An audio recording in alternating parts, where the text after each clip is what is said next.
The early morning sun filtered through the cabin windows as passengers filed into Flight 182 from Dallas to New York. The air hummed with quiet chatter, the click of seatbelts, and the shuffle of luggage. Near the front sat Malcolm Harris, a tall, composed black man in his late 30s.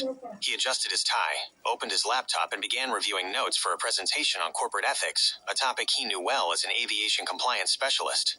Moments before departure, the pilot emerged from the cockpit. It was unusual, but not unheard of. He exchanged a brief word with a flight attendant who pointed toward Malcolm's row. Then the pilot approached with a tight smile that didn't reach his eyes. "Sir," he said briskly, "we'll need you to move to the back. This seat has been reassigned for crew operations." Malcolm looked up, calm but alert. "Reassigned after boarding?" he asked. "Yes," the pilot replied.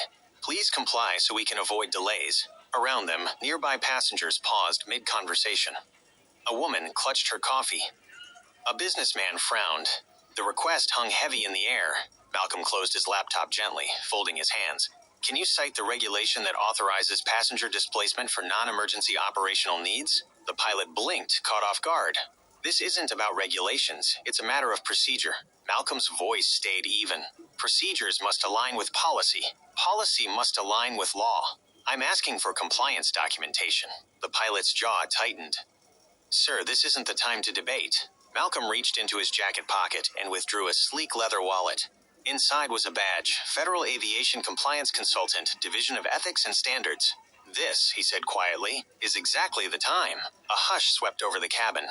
The flight attendant looked pale. The pilot's confidence flickered. "You're with the FAA." "I work with them," Malcolm replied. "I audit flight procedures and discrimination reports. If this request is legitimate, I'll record it as such. If not, I'll note the violation. Would you prefer I start the report now or after takeoff?" Gasps. A few passengers began recording on their phones. The pilot cleared his throat. "That won't be necessary, Mr. Harris." "Please remain in your seat. Thank you," Malcolm said simply, reopening his laptop. The pilot nodded stiffly, retreating down the aisle as whispers spread through the cabin. A woman across the aisle leaned toward Malcolm. "I've never seen anyone stand up like that before." He smiled faintly. "Sometimes standing up looks like sitting still." Minutes later, the engines roared to life. As the plane lifted through the clouds, Malcolm's phone buzzed. A notification flashed. "Incident flagged. Internal audit initiated."